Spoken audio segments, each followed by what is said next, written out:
Good morning વિદ્યાર્થી મિત્રો. ધોરણ 12 માં વિષય છે નામાના મૂળ તત્વો અને આજનો વિષયાંક છે ભાગીદારીના વાર્ષિક હિસાબો. ભાગીદારીના વાર્ષિક હિસાબો જે ચેપ્ટર છે ધોરણ 11 માં આપણે ભણી ગયા અને એ હતા આપણે એકાંકી વેપારી પેઢી એટલે કે વૈયક્તિક માલિકીના આપણે વાર્ષિક હિસાબો ભણી ગયા, જેમાં આપણે વેપાર ખાતું, નફા નુકસાન ખાતું અને પાકું સરવૈયું તૈયાર કરવાના દાખલા આપણે ભણી. જે 11 ના દાખલા હતા એ આપણે પૂછાય છે. આ વખતે પણ ધોરણ 12 માં તમારે વિભાગ F માં આજ ભાગીદારી પેઢીના વાર્ષિક હિસાબો જે છે એ 11 માર્કનો એનો ગુણભાર છે. 11 માર્કનો દાખલો જે છે એ આપણે ભાગીદારી પેઢીના વાર્ષિક હિસાબો આપણે પૂછાય છે. એમાં સૌપ્રથમ આપણે વેપાર ખાતું, નફા નુકસાન ખાતું, નફા નુકસાન ફાળવણી ખાતું, ભાગીદારોના મૂડી ખાતા અથવા તો ચાલુ ખાતા અને પાકું સરવૈયું તૈયાર કરવામાં આવે છે. આ પાંચ ખાતાઓ જે છે ભાગીદારી પેઢીના વાર્ષિક હિસાબોમાં તૈયાર કરવામાં આવે છે. જેના નમૂનાઓ એટલે કે વેપાર ખાતામાં આવતી વિગતો આપણે જોઈ, નફા નુકસાન ખાતામાં આવતી વિગતો આપણે જોઈ, નફા નુકસાન ફાળવણી ખાતું, મૂડી ખાતું અને પાકા સરવૈયામાં આવતી બધી વિગતો આપણે જોઈ. હવે આપણે જોવાનું છે એના હવાલાઓ. હવાલાઓ એટલે શું એનો તમને ટૂંકમાં અર્થ જણાવી દઉં કે હવાલા એટલે કે કોઈ પણ ભાગીદારી પેઢી છે એ વાર્ષિક હિસાબ તૈયાર કરે ત્યારે વર્ષના અંતે ઘણી બધી હિસાબી એન્ટ્રીઝ એટલે કે હિસાબી વ્યવહારો એવા હોય છે કે જેની વર્ષ દરમિયાન નોંધ થયેલ હોતી નથી. એટલે કે આ બધા જે છે એ બધા હિસાબી વ્યવહારો છે, ધંધાકીય વ્યવહારો, પરંતુ વર્ષ દરમિયાન તેની કોઈ પણ કારણસર નોંધ થયેલ હોતી નથી અને એની નોંધ વાર્ષિક હિસાબોમાં કોઈને કોઈ ખાતામાં કરવી ફરજિયાત છે. કારણ કે ઈ હિસાબી વ્યવહારની નોંધ કર્યા વગર જો આપણે કોઈ પ્રકારનો નફો, કાચો નફો કે ચોખ્ખો નફો આપણે મેળવીશું તો ઈ નફો જે છે એ વ્યાજબી ગણાશે નહીં, અથવા તો ઈ નફો છે એ આપણને સાચો નફો મળતો નથી. કારણ કે વર્ષ દરમિયાન ઘણા બધા વ્યવહારો જે છે એ બધા વ્યવહારોની નોંધ વર્ષના અંત સુધી થયેલી હોતી નથી. એટલે જ્યારે વર્ષના અંતે વાર્ષિક હિસાબો જ્યારે તૈયાર કરવામાં આવે અને એમાંથી આપણે જે કાંઈ કાચો નફો અથવા ચોખ્ખો નફો મેળવવાનો છે, જો તમારે એ નફો સાચો મેળવવો હોય તો તમારે એને હવાલા તરીકે એની આપણે નોંધ કરવી પડે છે. તો આ હવાલાઓ જે છે એ આપણે એક પછી એક લેતા જઈએ. હવાલાઓ વિશે બે ત્રણ પોઈન્ટ એટલે બે ત્રણ નિયમ તમને એમાં જણાવ્યું કે હવાલાની હંમેશા બે અસર આપવામાં આવે છે. હવાલાની હંમેશા બે અસર આપવામાં આવે છે. એમાં એક અસર ઉધાર અસર અને એક અસર હંમેશા જમા બાજુ અસર. પહેલો નિયમ, આ નિયમ પ્રમાણે તમે જાશો તો એક્ઝેક્ટલી આપણે ખબર પડશે કે હવાલાઓની અસર ક્યાં ક્યાં આપી છે. આ સૌથી વધુ મહત્વનો મુદ્દો છે. તો હવાલાની બે અસર આપવાની, એક ઉધાર અસર અને એક આપણે આપવાની છે જમા અસર. મોટા ભાગે વ્યવહારોમાં એવું બનતું હોય છે કે એક અસર વેપાર ખાતામાં અથવા તો નફા નુકસાન ખાતામાં આવે, નફા નુકસાન ફાળવણી ખાતામાં અથવા તો મૂડી ખાતામાં, અને બીજી અસર એની જે છે એ આપણે પાકા સરવૈયામાં આપવામાં આવે છે.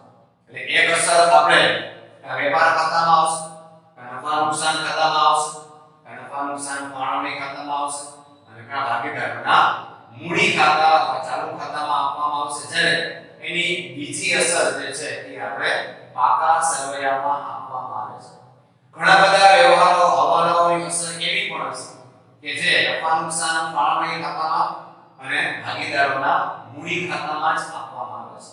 તો આ સિદ્ધાંતથી આપણે દરેક હવાલાઓની અસર કઈ કઈ જગ્યાએ આપવામાં આવે છે એનો આજે આપણે અભ્યાસ કરવાનો છે. ફરીથી યાદ કરી લો, હવાલાની આપણે બે અસર આપવાની છે, એક અસર ઉધાર તો એક અસર જમા. દાખલા તરીકે આપણે ઉદાહરણ તરીકે લઈએ કે વેપાર ખાતામાં આપણે ઉધાર બાજુ એની એક અસર આવી, તો પાકા સરવૈયામાં એની તમારે જમા બાજુ અસર આપવાની છે. જમા બાજુ એટલે કે પાકા સરવૈયામાં મૂડી દેવા બાજુ. વિદ્યાર્થી મિત્રો, પાકું સરવૈયું હંમેશા ઊંધું હોય છે. જેમ કે દરેક ખાતામાં તમે જોવા જાવ ડાબી બાજુ ઉધાર અને જમણી બાજુ જમા, અહીંયા પણ ડાબી બાજુ ઉધાર અને જમણી બાજુ જમા હોય છે. જ્યારે પાકું સરવાળું છે એ પત્રક છે, એટલે આપણી સમજ માટે ડાબી બાજુ મૂડી દેવા છે, એ બાજુ હંમેશા જમા બાકી લખવામાં આવે છે. તેથી મૂડી દેવા જે છે એને આપણે જમા તરીકે ઓળખશું અને મિલકત લેણા છે એને આપણે ઉધાર તરીકે ઓળખવામાં આવશે. હવાલાઓની સમજ માટે તો વેપાર ખાતામાં આપણે એક અસર આપી ઉધાર, તો બીજી અસર પાકા સરવાળામાં જમા, એટલે કે મૂડી અને દેવા બાજુ આપવામાં આવશે. જો તમને એક અસર આપતા આવડશે તો બીજી અસર તમને આપોઆપ આવડી જશે. કારણ કે નિયમ કયો લેવાનો છે? તો એક ઉધાર અસર તો બીજી તમારે જમા અસર આપવાની છે. તો બધા જ હવાલાઓ જે છે એને હું તમને અહીંયા લાઈવ તમને બતાવીશ કે ક્યાં ક્યાં એની અસર આપવામાં આવે છે. તો સૌથી પહેલો હવાલો આપણે જોઈએ એ છે આખર માલનો સ્ટોક. આખર માલનો સ્ટોક એટલે શું? તો કે વર્ષના અંતે આપણે જે માલ સામાન વેચાયા વિના પડ્યો રહ્યો એને કહેવામાં આવે છે આખર માલનો સ્ટોક કહેવાય છે. એટલે કે આ જે સ્ટોક છે ઈ વર્ષના અંત સુધી વેચાયેલો નથી. એટલે કે આપણે વર્ષ દરમિયાન જેટલી ખરીદી કરીએ છીએ, જેટલું ઉત્પાદન કરીએ છીએ, એમાંથી બધો જ માલ આપણે વેચી શકતા નથી.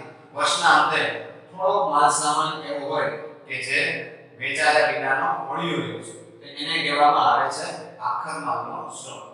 આખર માલનો સ્ટોક છે તો એની હવાલાની અસર આપણે ક્યાં ક્યાં આપવી એ આપણે જોઈએ. તો આખર માલનો સ્ટોક છે એક આવશે તમારે વેપાર ખાતામાં જમા બાજુ દર્શાવવામાં આવશે. આખર માલનો સ્ટોક એક આવશે વેપાર ખાતે જમા બાજુ. હવે તમારે બુદ્ધિનો ઉપયોગ કરવાનો કે વેપાર ખાતે આપણે જમા બાજુ જો અસર આપી તો પાકા સમયમાં ઉધાર બાજુ કેવી અસર આવશે. તો પાકા સમયમાં ઉધાર એટલે શું કહેવાય? તો કે મિલકત અને લેણા. અને મિલકત અને લેણાની દિશા ઉધાર બાકી છે. તો બીજી અસર તમારે આવશે પાકા સમયમાં મિલકત અને લેણા બાજુ આખર માલનો સ્ટોક. તો આ થઈ તમારે આખર માલના સ્ટોકની બે અસર. એક અસર આવશે વેપાર ખાતામાં જમા બાજુ, અને બીજી અસર આપણે આપી ઉધાર, એટલે કે પાકા સરવાળામાં ઉધાર બાજુ એની અસર આપવામાં આવે છે. એક અસર વેપાર ખાતામાં, નફા નુકસાન ખાતામાં, અને એક અસર આપણે આપવાની છે પાકા સરવાળામાં. જો એક અસર યાદ હશે તો બીજી અસર તમારે પાકા સરવાળામાં અહીંયા જમા હોય તો ત્યાં ઉધાર અસર આપવાની, અને અહીંયા આપણે ઉધાર અસર આપીએ તો પાકા સરવાળામાં તમારે જમા અસર આપવાની છે. બીજું, આખર માલનો જે સ્ટોક છે બરોબર, એની મૂળ કિંમત અથવા તો પડતર કિંમત હોય છે.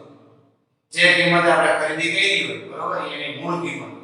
પણ જ્યારે આપણે માલ સામાન વેચીએ છીએ ત્યારે એની હંમેશા વેચાણ કિંમત હોય છે, નફા સહિતની કિંમત. પરંતુ જ્યારે આપણે આખર સ્ટોકની કિંમત લખવાની થાય છે ત્યારે હવાલા તમને મૂળ કિંમત અથવા તો તમને પડતર કિંમત આપેલી હોય છે, સાથે સાથે એની બજાર કિંમત, એટલે બજારમાં એની કઈ કિંમત છે એ પણ દર્શાવેલી હોય છે.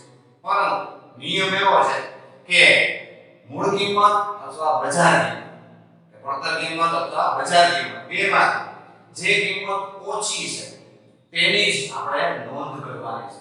એટલે વેપાર ખાતામાં જમા બાજુ આપણે આખર સ્ટોકની કઈ કિંમત લખવાની થશે? તો કે મૂળ કિંમત અથવા બજાર કિંમત, બેમાંથી જે કિંમત ઓછી હશે તેની જ આપણે નોંધ કરવાની રહેશે. એટલે વેપાર ખાતામાં ફરીથી આપણે જોઈએ એક અસર આવશે જમા બાજુ અને એક અસર આવશે પાકા સરવાળામાં ઉધાર, એટલે કે મિલકત અને લેણા. આ છે તમારે હવાલા નંબર 1. પછી આવશે હવાલા નંબર 2, ચૂકવવાના બાકી ખર્ચા. ચૂકવવાના બાકી ખર્ચા એટલે શું? તો કે ઘણા બધા ખર્ચ એવા હોય છે કે જે આપણે વર્ષના અંત સુધી, વર્ષના અંત એટલે કે 31મી માર્ચ, સામાન્ય રીતે ભાગીદારી પેઢી હોય કે કંપની હોય એની આ વર્ષ પૂરું થવાની જે તારીખ છે એ 31મી માર્ચ છે. આપણે એકાઉન્ટમાં એટલે કે હિસાબી પદ્ધતિમાં આપણું જે વર્ષ છે હિસાબી વર્ષ 1 એપ્રિલ થી 31 માર્ચ સુધીનો છે. તો 31મી માર્ચ સુધીમાં ઘણા બધા ખર્ચ એવા હોય છે કે જે આપણે ચૂકવવાના બાકી રહી ગયા હોય. દાખલા તરીકે માર્ચ મહિનામાં વીજળીનું બિલ આવ્યું, બરોબર? તો હજી આપણે વીજળીનું બિલ ભરવાનું ધારો કે બાકી છે, વર્ષ તો પૂરું થઈ ગયું, પરંતુ એની પહેલા આપણે વીજળીનું બિલ આવી ગયું છે, તો એ ખર્ચ કેવો કહેવાય? હજી ચૂકવવાનો બાકી છે. એટલે વર્ષના અંત સુધીમાં જે ખર્ચ થઈ ગયો છે પરંતુ હજી સુધી એની આપણે ચૂકવણી કરેલી નથી, એને કહેવામાં આવે છે ચૂકવવાનો બાકી ખર્ચ. માની લો કે માર્ચ મહિનાનો પગાર, સામાન્ય રીતે પગાર જે છે એ આપણે મહિનો પૂરો થાય ત્યારે આપણે ચૂકવીએ છીએ.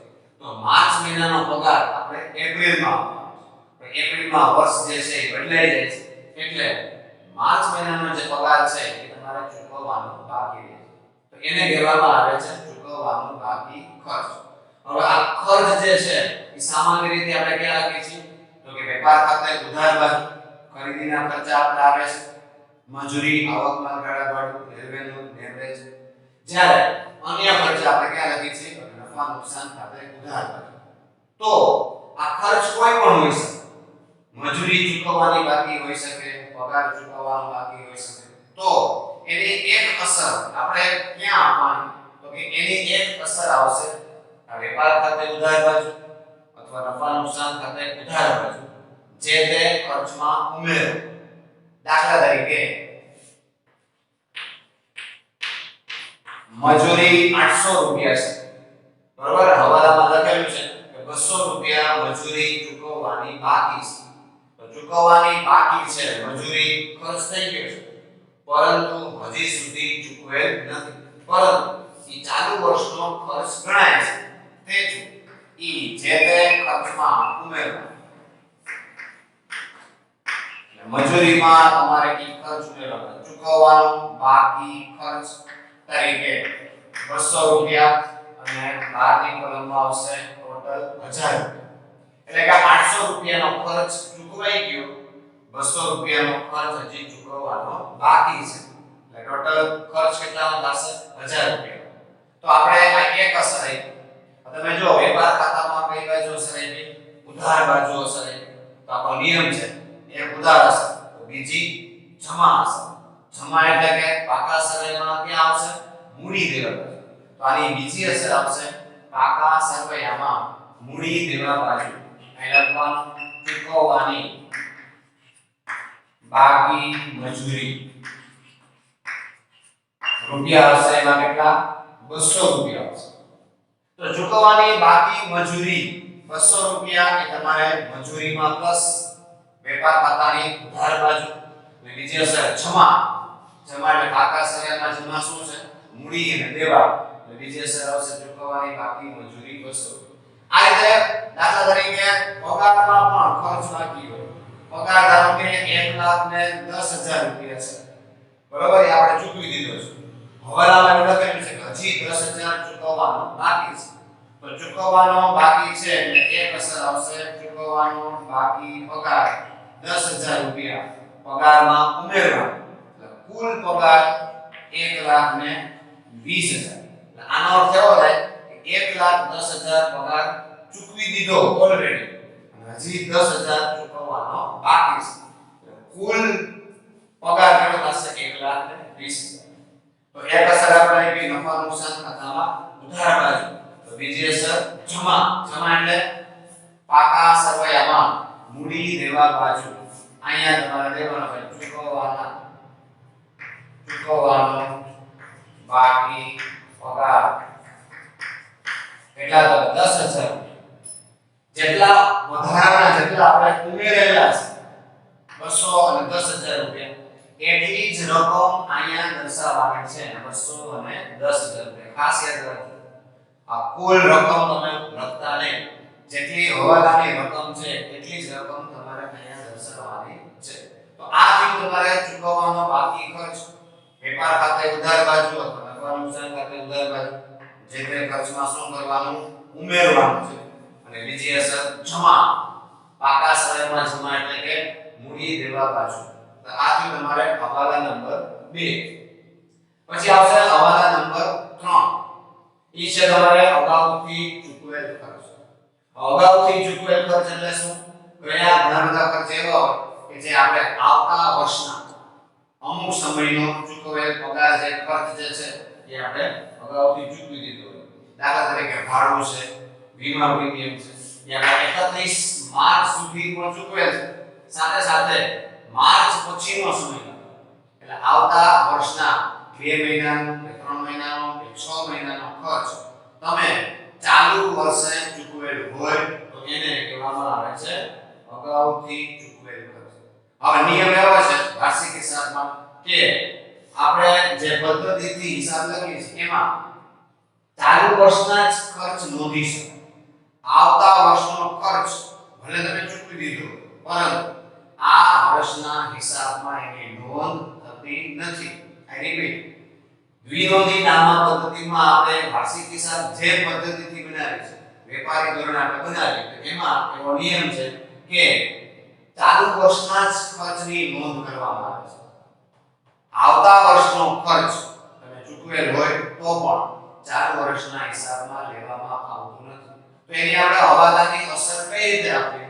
દાખલા તરીકે એના પર આપણે ઉદાહરણ લઈએ કે વીમા પ્રીમિયમ 1800 રૂપિયા આપણે ચૂકવેલ છે.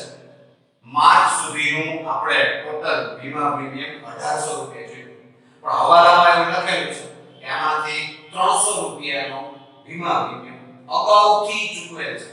એનો અર્થ એવો થાય કે 300 રૂપિયાનું પ્રીમિયમ છે એ 31 માર્ચ પછીના સમયગાળાનું છે. ફરીથી બોલું, 300 રૂપિયાનું વીમા પ્રીમિયમ અગાઉથી ચૂકવેલ છે એટલે કે 300 રૂપિયાનું પ્રીમિયમ 31 માર્ચ પછીના સમયગાળાનું છે. પણ 31 માર્ચ પછીના સમયગાળાનો ખર્ચ ચાલુ વર્ષના ખર્ચમાં ધ્યાનમાં લેવામાં આવતું નથી. વેપારી ધોરણે આપણે હિસાબ લખીએ છીએ એટલા માટે આવતા વર્ષનો ખર્ચ આપણે ધ્યાનમાં લેવામાં આવે છે. પરંતુ આમાં એનો સમાવેશ તો થઈ ગયો છે તો શું કરવાનું? તો કે અગાઉથી ચૂકવેલ ખર્ચ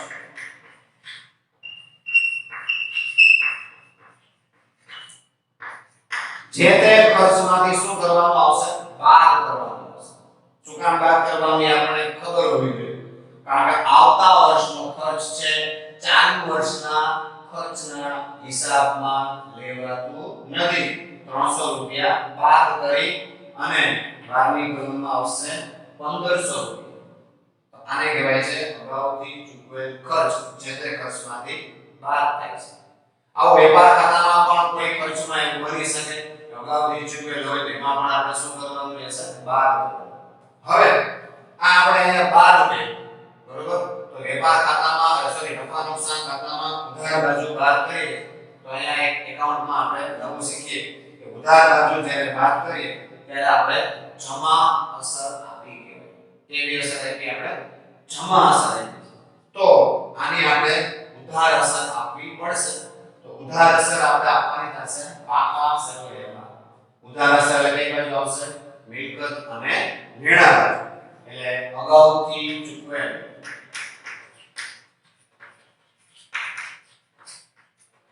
વીમા પ્રીમિયમ 300 રૂપિયા તમારે મિલકત અને લેણા બાજુ આવશે. અને બીજી દ્રષ્ટિએ જોવા જાવ તો અગાઉથી ચૂકવી દીધું છે. હવે તમારે રકમ લેવાની છે. આપણે 300 રૂપિયા અગાઉથી ચૂકવી દીધા. આપણે કોકને 50 રૂપિયા વધારે દઈ દીધા હોય પછી આપણે શું કરીએ? યાદ આવે તો 50 રૂપિયા આપણે પાસેથી લેવાના છે. એટલે આ એક પ્રકારનું આપણું શું કહેવાય છે? લેણું કહેવાય છે. ઈ દ્રષ્ટિએ પણ અગાઉથી ચૂકવેલ વીમા પ્રીમિયમ અથવા અગાઉથી ચૂકવેલ કોઈ પણ ખર્ચ એની અસર ક્યાં આવશે? મિલકત અને લેણા બાજુ.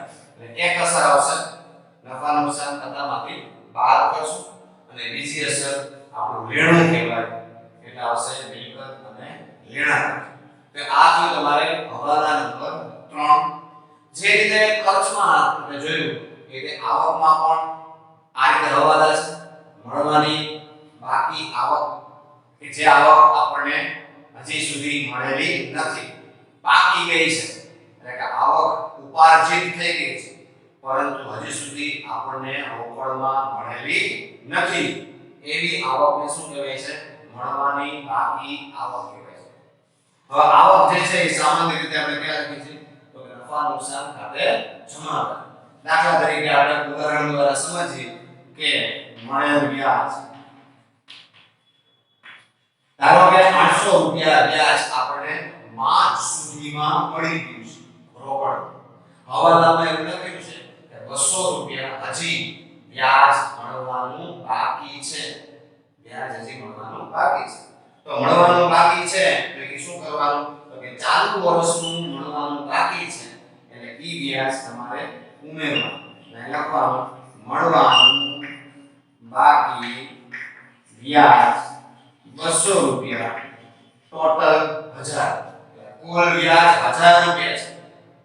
800 મળી ગયું, 200 પછી મળવાનું બાકી છે. એટલે ચાલુ વર્ષની આવક હોવાથી નફા નુકસાન ખાતે જમા બાજુ આપણે શું કરશું? પ્લસ કરવામાં આવશે. તો આ આપણે 200 રૂપિયા મળવાનું બાકી વ્યાજ એક અસર, નફા નુકસાન ખાતે કઈ બાજુ આપ્યું? જમા બાજુ. તો બીજી અસર પાકા સરવાળામાં ઉધાર એટલે કે મિલકત અને લેણા બાજુ આપણે આપવાનું થાય. અહીં લખવાનું મળવાનું બાકી વ્યાજ. અને બીજી રીતે જોવા જાવ તો મળવાનું બાકી છે, મળવાનું બાકી એટલે આપણે લેવાના બાકી છે. સમજી લેવાનું શું આવશે? એને મિલકત અને લેણ. તમા બધા જે શબ્દો છે એને પ્રેક્ટિકલી જીવનમાં પણ એને ગોઠવી નાખો તો પણ તમને હવાલો સમજાય છે કે આ આપણું લેણું. શું કામ? તો આપણે કોઈ વ્યક્તિ પાસેથી વ્યાજની રકમ અથવા આવક મળવાની બાકી છે એટલે આપણું શું કહેવાય છે? એક પ્રકારનું લેણું. એટલે બીજી અસર આવશે મિલકત અને લેણા. તો આ થયું તમારે હવાલા નંબર 4 મળવાની બાકી આવક. ત્યારબાદ અગાઉથી મળેલી આવક, જે અગાઉથી ચૂકવેલ ખર્ચ છે એ અગાઉથી મળેલી આવક. એટલે કે આપણે આવક જે છે એ આવતા વર્ષની પણ મળી ગઈ છે. આ વર્ષની આવક તો મળી છે પરંતુ આવતા વર્ષની આવક પણ આપણને ચાલુ વર્ષમાં મળી ગઈ છે એને કહેવામાં આવે છે અગાઉથી મળેલી આવક. તો એમાં પણ કઈ રીતે એની અસર આપે એ આપણે જોઈને માની લો કે અહીં લખેલું છે મળેલ ભાડું 1500 એટલે આપણને કુલ ભાડું મળ્યું 1500. હવે જે હવાલામાં લખેલું કે આમાંથી 500 રૂપિયા ભાડું આપણને અગાઉથી મળ્યું છે. અગાઉથી મળ્યું એટલે કે શું? કે માર્ચ પછીના સમયગાળાનું ભાડું 500 રૂપિયા આપણને ચાલુ વર્ષમાં મળી ગયું છે. ફરીથી બોલું 500 રૂપિયાનું ભાડું અગાઉથી મળે છે એટલે કે 31 માર્ચ પછીનો સમયગાળો. 2 મહિના હોય, 1 મહિનો હોય, 3 મહિના હોય, એનું 500 રૂપિયા જેટલું ભાડું આપણને અગાઉથી મળી ગયું છે. તો આ ચાલુ વર્ષના આપણે હિસાબ કરતા હોય ત્યારે ફરીથી આપણે રિપીટ કરીએ તો અહીં આપણે સમજાવ્યું કે અગાઉથી ચૂકવેલ ખર્ચમાં આપણે શું કામ વાત કરીએ છીએ? કારણ કે આવતા વર્ષનો ખર્ચ આ વર્ષના હિસાબમાં ન લેવાય. કેવી રીતે? આવતા વર્ષની આવક પણ જો ચાલુ વર્ષે મેળવી હોય તો એ ખરેખર હિસાબમાં લેવાય નહીં. કારણ કે વેપારી ધોરણે જ્યારે હિસાબ લખીએ છીએ ત્યારે ચાલુ વર્ષની જ આવક અને ખર્ચ લખાય. એટલા માટે 500 રૂપિયાનું શું કરશું? આવતા વર્ષનું મળી ગયું છે તો એ આમાંથી શું થશે? બાદ થશે. અને આ લખવાનું અગાઉથી મળે ભાડું કેટલા રૂપિયા? તો 500 રૂપિયા. 12ની કોલમમાં આવશે 1000. આપણે ભાડું અગાઉથી મળ્યું. બીજી અસર અગાઉથી મળી ગયું તો આપણું શું કહેવાય? દેવું કહેવાય, જવાબદારી. 500 રૂપિયા આપણે પાછા આપી દેવા જોઈએ. એટલે બીજી અસર આવશે પાકા સરવાળામાં મૂડી દેવા બાજુ. અહીં આપણે લખવાનું થાય અગાઉથી મળેલ ભાડું 500 રૂપિયા. ઉધાર જમાની દ્રષ્ટિએ જોવા જાવ તો નફા નુકસાન ખાતે જમા બાજુ તમે અહીંયા બાદ કરો છો. તો જમા બાજુ આપણે બાદ કરીએ ઉધાર અસર આપી હોય. એ ઉધાર અસર આપી તો બીજી અસર પાકા સરવાળામાં જમા એટલે કે મૂડી દેવા બાજુ આપણે એની અસર આપવાની થાય. અને તમે એને તર્કની દ્રષ્ટિએ જોવા જાવ તો અગાઉથી આપણને ભાડું મળી, હવે આપણે પૈસા દેવાના બાકી છે. એટલે કે સોલ એને શું કહેવાય? દેવું કહેવાય. બરોબર? ચૂકવવાનું બાકી છે એ પણ આપણું શું કહેવાય દેવું. એમ અગાઉથી ભાડું 500 રૂપિયા મળી પણ હવે 500 રૂપિયા આપણે એને દેવાના બાકી છે. એટલે અગાઉથી મળેલ ભાડું વિશેષણ આવશે મૂડી અને દેવા. તો આ રીતે તમારે હવાલાઓ જે છે એ પહેલા 5 હવાલા આપણે જોયા, બરોબર, કે જેમાં આપણે આખરવાનો સ્ટોક, પછી બીજું આપણે જોયું ચૂકવવાનો બાકી ખર્ચ, પછી નંબર 3 અગાઉથી ચૂકવેલ ખર્ચ, નંબર 4 મળવાની બાકી આવક, નંબર 5 અને અગાઉથી મળેલી આવક. ત્યારબાદ આપણે હવાલો જે છે નંબર 6 ઈ છે મૂડી પર વ્યાજ. મૂડી પર વ્યાજ એટલે શું? તો આપણે 11મા ધોરણમાં પણ આ આવી ગયું કે મૂડી પર વ્યાજ ભાગીદારો જે મૂડી ધંધામાં લાવે છે, જે મૂડીનું રોકાણ કરે છે, નિયમ પ્રમાણે ચેપ્ટર 1 માં આપણે શીખી ગયા કે મૂડી પર વ્યાજ ઈ પેઢીએ ભાગીદારોને ચૂકવવું પડે છે.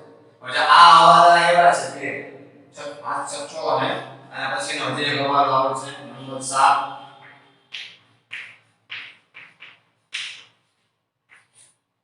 આ બંને હવાલા જે છે એની અસર તમારે આવશે નફા નુકસાન ફાળવણી ખાતામાં અને ભાગીદારોના મૂડી ખાતામાં. આ મુદ્દો આપણે ચેપ્ટર નંબર 1 માં ભાગીદારીના હિસાબો વિશે પ્રવેશમાં પણ આવી ગયું કે મૂડીનું રોકાણ કોણ કરે છે અને ભાગીદારો ધંધામાં મૂડીનું રોકાણ કરે છે. તો પેઢી જે હિસાબ કરે ત્યારે આપણે એને મૂડી પર વ્યાજ કરાર અનુસાર આપણે આપવું પડે. જો કરારમાં ઉલ્લેખ ન હોય તો મૂડી પર વ્યાજ ચૂકવવામાં આવતું નથી. ભાગીદારી કરારનામું જે તૈયાર થાય એ કરારનામામાં મૂડી પર વ્યાજ કેટલું આપવું એ નક્કી કરેલું હોય. તો કરારમાં જો ઉલ્લેખ હોય તો પેઢી છે એ ભાગીદારોને મૂડી પર વ્યાજ આપે છે. પેઢી માટે શું કહેવાય? ખર્ચ, અને ભાગીદારો માટે શું કહેવાય છે? આવક કહેવામાં આવે છે. તો આપણે એના માટે નફા નુકસાન ફાળવણી ખાતું બનાવેલું છે. નફા નુકસાન ફાળવણી ખાતામાં આપણે જોયું કે એમાં ભાગીદારોને જ લગતા વ્યવહારો છે એ નોંધ થાય છે. ચેપ્ટર નંબર 1 માં આ બંને ખાતા જે છે એના દાખલા આપણે ભણી ગયા કે એમાં ભાગીદાર અને પેઢી વચ્ચે જે વ્યવહાર થતા હોય એના માટે એ લોકો નફા નુકસાન ફાળવણી ખાતું બનાવે. પેઢીના ધ્યાનમાં રાખીને અને ભાગીદારોને ધ્યાનમાં રાખી ભાગીદારોના મૂડી ખાતા બનાવવામાં આવે છે.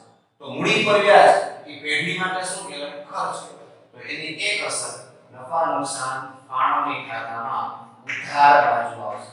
હવે નિયમ છે કે ખર્ચ હંમેશા ઉધાર થાય, બરાબર, આમનોંધના નિયમ પ્રમાણે. તો મૂડી પર વ્યાજ એટલે પેઢી માટે ખર્ચ કહેવાય અને પેઢી માટે આપણે જ્યારે હિસાબ કરતા હોય, બરાબર, ત્યારે આપણે નફા નુકસાન ફાળવણી ખાતું પેઢીને ધ્યાનમાં રાખી અને આપણે એની અસર આપવાની છે. કારણ મૂડી પર વ્યાજ પેઢી માટે ખર્ચ, પણ આ જ મૂડી પર વ્યાજ એ ભાગીદાર માટે શું કહેવાય?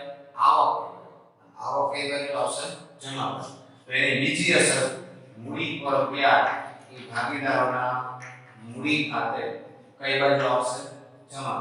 પછી અહીં લખવાનું A અને B, A નું વ્યાજ અને B નું વ્યાજ અને ટોટલ બાકી. તો આ હવાલો એવો છે કે જે વેપાર ખાતામાં, નફા નુકસાન ખાતામાં કે પાકા સરવાળામાં આવતું નથી, બરાબર. આ નફા નુકસાન ફાળવણી ખાતું અને મૂડી ખાતું. કારણ કે આ વ્યવહાર એવો છે કે જે પેઢી અને ભાગીદાર વચ્ચે થાય છે.